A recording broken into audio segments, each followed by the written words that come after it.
वल्लभाधीश की जय, श्री द्वारिकाधीश की जय, श्री लाल गोपाल प्यारे की जय, श्री गोवर्धन युगलम धैर्यं गवीन प्रियं नित्यं श्रीमथुराधिपं सुखकरं श्रीविठ्ठले सद्गुरुदा श्रीमद्वारवतीश गोकुलपति श्रीगोकुलेन्दुविधं श्रीमन्मथमोहनं नटवरं श्रीबालकृष्णं भजे, श्रीमद्वल्लभविठलं गिरिधरं गोविन्दरायाभिधं, श्रीमद्बालकृष्ण गोकुलपति नाथं रघूणांस्तथा एवं श्री यदुनायकं किलकन श्यामं जगद्वंशजान् कालिन्दीं सदुरुं गिरिं गुरुविभुं श्रीयप्रभुश्च स्मरे। उपस्थित आप सर्वे भाविक वैष्णवना હૃદયમાં વિરાજમાન શ્રી પ્રભુને સાષ્ટાંગ દંડવત પ્રણામ કરું છું.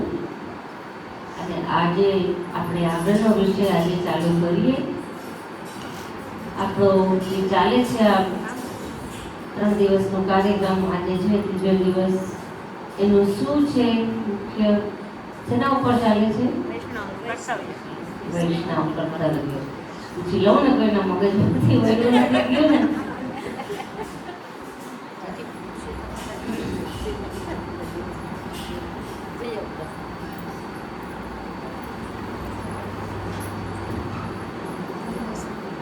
આજનો આગળનો છે દોહો.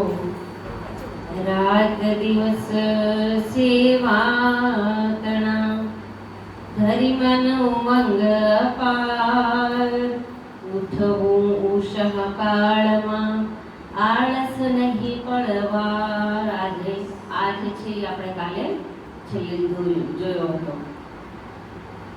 હવે એના આગળનો છે ઘર સૂનું નવ રાખવું, ક્ષણું વિણ સેવ્ય સ્વરૂપ, પ્રિયા ભાવ બ્રજ ભક્તના તે સેવા ફળરૂપ.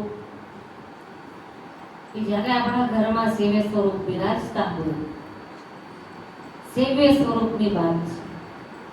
વગર સેવ્ય સ્વરૂપનો તો કઈ ગણાય જ નહીં. કેમ કે જ્યાં સુધી સેવ્ય ન થયા હોય શ્રી વલ્લભના હાથ દ્વારા, શ્રી હસ્ત દ્વારા, ત્યાં સુધી એના સુધી આપણી પહોંચ ના થાય. એ આપણને ઓળખે જ નહીં અને ઓળખાણ થાય નહીં. કેમ કે શ્રી વલ્લભના શ્રી હસ્તનું એમાં ન આવ્યું હોય સ્વરૂપ, ત્યાં સુધી એમાં કોઈ ભાવ જાગે નહીં. ઘરે સોનું નવ રાખવું, ક્ષણ વીણું સેવ્ય સ્વરૂપ. જ્યારે સેવ્ય થઈ ગયા હોય ત્યારે એ ક્ષણ પણ સેવ્ય સ્વરૂપ વગરનું આપણું ઘર આંગણું રહેવું જોઈએ નહીં. આપણા અડચણ આવી જાય કે કોઈ સૂતક આવી જાય કે બાધક આવી જાય તો વાત અલગ છે કે આપણે સેવ્ય સ્વરૂપને બીજા પધરાવવા પડે.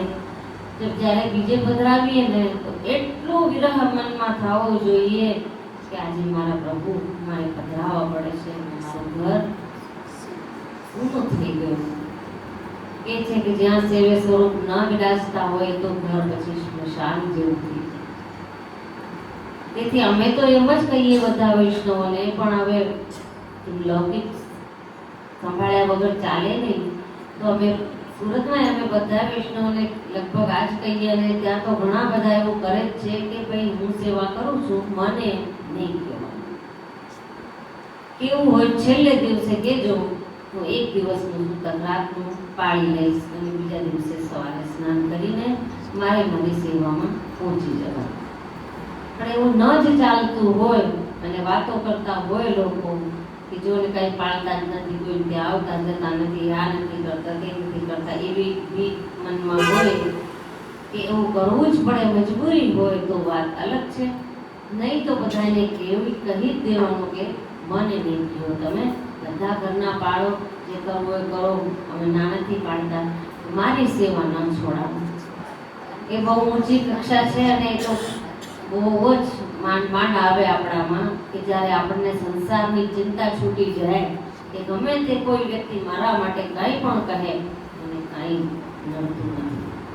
મારે મારા સેવ્ય સ્વરૂપની સેવા વગર એવું નથી. એક ક્ષણ પણ નહીં. અહીંયા તો વાત છે, આપણે તો દિવસોના દિવસો કાઢી નાખીએ છીએ, 16 17 દિવસો થઈ જાય. એમાં પછી બી જો જવું પડે કંઈક કરવા તો આપણે 20 દિવસ સુધી ઠાકોરજી પધરાવતા નથી ઘરમાં. એ તો બહુ જ આપણા માટે તુચ્છ આપણો જીવ કહેવાય કે કેટલા આપણા નીચા થઈ ગયા છીએ આપણે કે આપણને પ્રભુ વગર ચાલી જાય છે. આપણા ગળે કોળીઓ ઉતરે કેમ આપણા ઠાકોરજી વગર? જળનો ઘૂંટડો પણ કેમ ઉતરે? મારા પ્રભુ ઘરમાં નથી બિરાજતા ને હું મારા શરીરને પાલન કરવા માટે બધું કરું છું. કે બહુ ઊંચી કક્ષા છે કે જ્યારે એ તો ગોપીઓની કક્ષા હતી કે ઠાકોરજીને એક ક્ષણ પણ જોયા વગર એમનાથી રહેવાતું નહોતું અને બહાના કરીને યશોદાજીના ઘરે જતા અને ઠાકોરજીના દર્શન કરી આવતા. ઠાકોરજીને ખબર હતી કે મારા માટે મને જોવા માટે જ આવે છે. બહાના કરીને જઈ આવે પણ ઠાકોરજીને મુકડું જોઈએ કે મુકડું જોયા વિના પાણીમાં ન એવી જ્યારે દશા થઈ જાય ને તો પ્રભુ પણ આપણા પ્રેમમાં ઢળી જાય અને એને પણ આપણા વગર એક પલ પણ ચાલે નહીં. તો એ પોતે જ એવી પરિસ્થિતિઓ ઊભી કરી દે કે તને કોઈ કાંઈ કહેશે નહીં. પણ આપણે વિશ્વાસ આપણા પ્રભુ ઉપર હોવો જોઈએ કે મારા સ્વરૂપ વગર, મારા ઠાકોરજી વગર મને નહીં ચાલે. તો થોડીક કહી જ દેવું, થોડું સહન કરી લેવાનું. ગુરુજનને કહેવું હોય તે કેજો રે મારા હૃદય કમળ વચ્ચે રહેજો. તો થોડુંક સહન કરી લેવાનું. કઈ કે કોઈ તો કઈ વાંધો નહીં, ભલે મારા માટે કે તમારે કોઈ તો આ પરિસ્થિતિ આવી જાય ને તો પ્રભુની પણ આ દશા થઈ જાય કે એને પણ આપણા વગર ચાલે નહીં. તો એ પોતે જ પરિસ્થિતિને બધાને આપણે સરખી કરી દીધી. પણ આપણે વિશ્વાસ આપણા પ્રભુ ઉપર જોઈએ અને પ્રેમ એટલો જોઈએ કે વિરહ આપણે એટલા આપણી અંદર એટલો જોઈએ કે આપણે એના વગર ચાલે નહીં.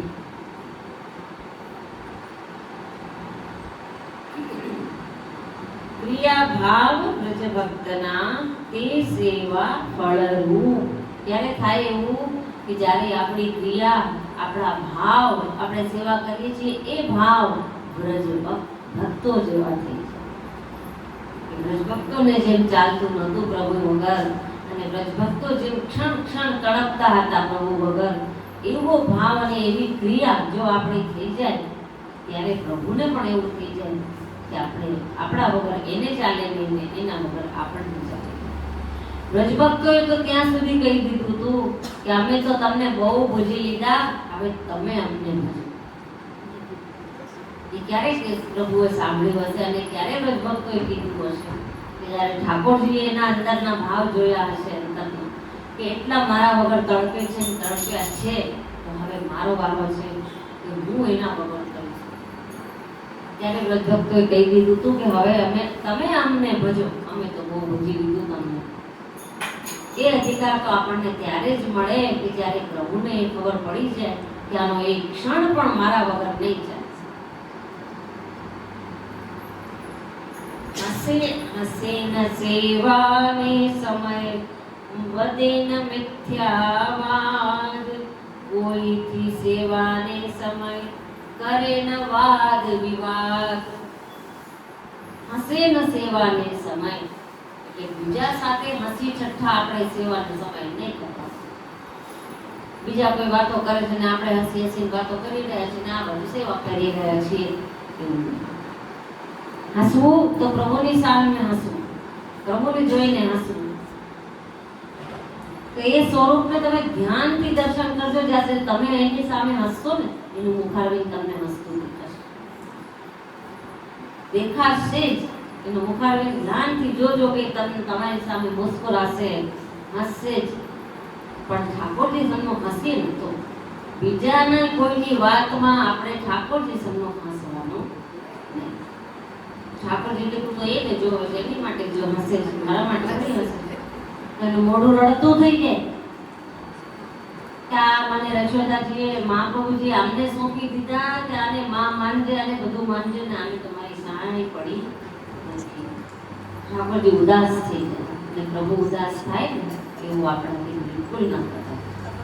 તો હસે ન સેવાની સમય હસવું હોય પ્રભુ સન્મુખ હસે, પ્રભુને વાતો કરતા કરતા હસો.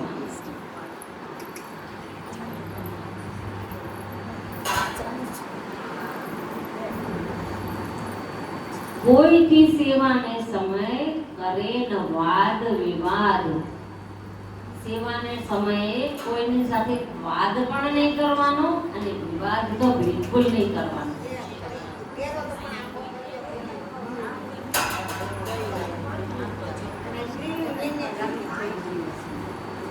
વાદ એટલે કે વાતો નહીં કરવાની. કોઈથી સેવાના સમયે વાતો નહીં કરવાની.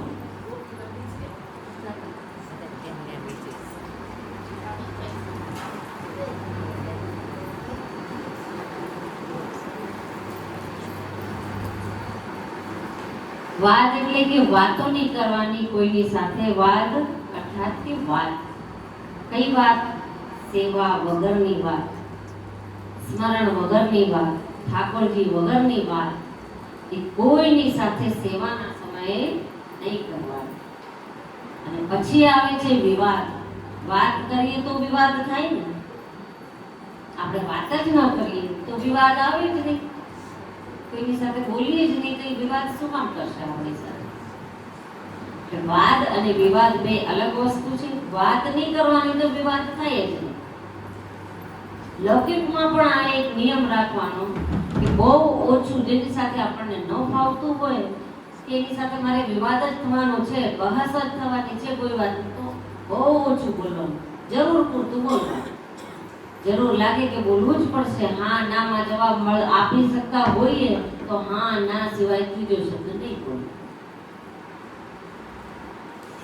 એટલો પણ વાદ વધારે કરીએ તો વિવાદ થાય. વાતો ઓછી કરીએ એની સાથે, લૌકિક વાતો ફાલતુની કરવાની જ નહીં તો વિવાદ થાય જ નહીં. તો લૌકિકમાં પણ વાદ વિવાદની જો ના પાડેલી છે તો પ્રભુ સેવા સમય અને સત્સંગ સમયે, સ્મરણ સમય તો બિલકુલ નહીં. કોઈ કહેતો હોય કે ના તો બોલતા જ નથી, હું પહેલેથી કહી દેવાનું કે જો હું હવે સત્સંગ કરું, સેવા કરું, એટલી વખત મારી સાથે હું કોઈની સાથે વાત નહીં કરી શકું. એને નહીં કહેવાનું કે તમે મારી સાથે નહીં બોલો, નહીં, હું કોઈની સાથે નહીં બોલી શકું. મને ના ગમે, મને મારી સેવા શાંતિથી કરવા દો, મને સત્સંગ શાંતિથી કરવા દો, મને સ્મરણ શાંતિથી કરવા દો. એટલું એને આપણે કહી શકીએ કે મને નથી ગમતું, મારું મન પછી એમાં લાગે નહીં.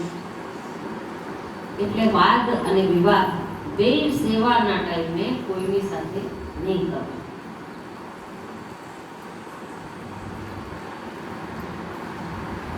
दृष्टि बचावी अवरनी धरवा भोग श्रृंगार सावधानी सो सेवा करे पड़े न चूक लगार। दृष्टि बचावी अवरनी આપણા સેવાના પાત્ર ઉપર, આપણી સેવાનો, આપણે શું સેવા કરી રહ્યા છીએ એના ઉપર કોઈની દૃષ્ટિ પડવી જોઈએ નહીં. કોઈને ખબર પણ ના પડવી જોઈએ કે આપણે શું સેવા કરી રહ્યા છીએ. એટલે બધા વાર્તામાં પણ પ્રસંગ આવે છે કે શું તમે કરતા હતા, કે હું તો કઈ લૌકિકમાં પડ્યો છું, મારે ઘરમાં કામ ઘણું હતું, મારે કરવું પડે. એને લૌકિક બતાવી દેવાનું કે મારે ઘણું કામ હોય, હું વ્યસ્ત હોઉં, મને સમય ન મળે. એવું કહેવાય પણ નહીં કોઈને કે હું સેવામાં હોઉં છું. કહેવાય પણ શું સેવા આપણે કરી લેવાનું છે?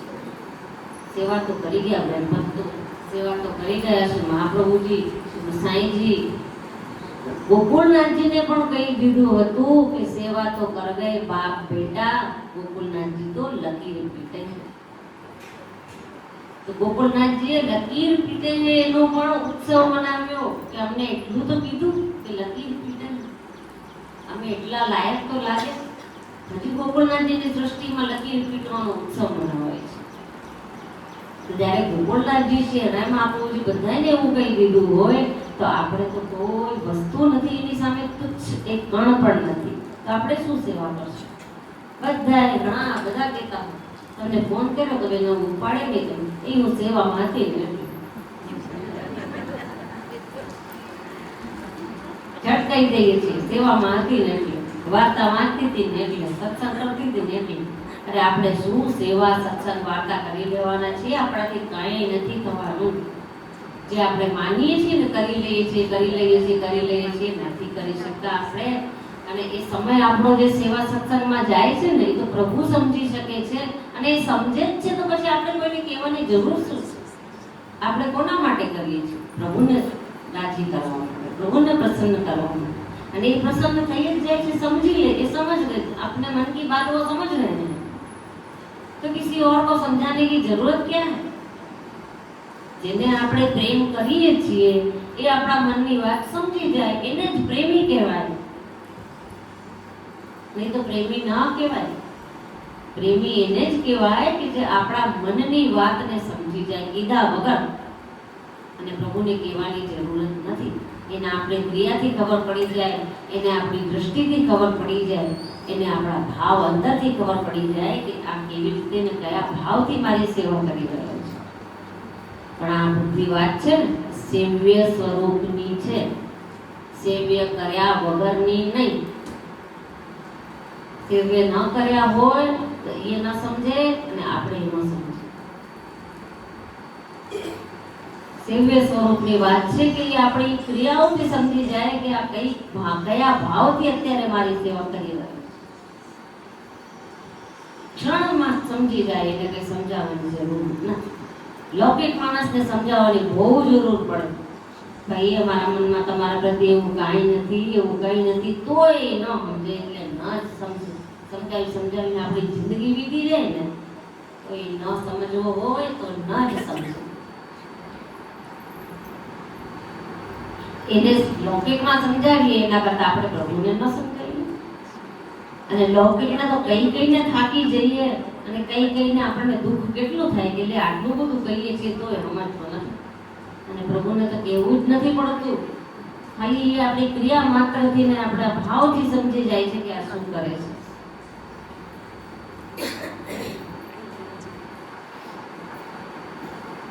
દૃષ્ટિ બચાવી અમારે નહીં, કોઈની દૃષ્ટિ ના પડવા દેવી આપણા સેવા. આપણે તો બતાવીને સેવા કરીએ છીએ, પણ આમાં તો કે છે દૃષ્ટિ બચાવી. કે આપણે સેવા કરીએ છીએ ને એમાં અલગ કોઈની દૃષ્ટિ ન પડે એવી કોશિશ કરવાની, કે કોઈ મને ના જોવે કે હું શું કરી રહ્યો છું, શું કરું છું અત્યારે, કોઈ ના જોવે તો બહુ સારું.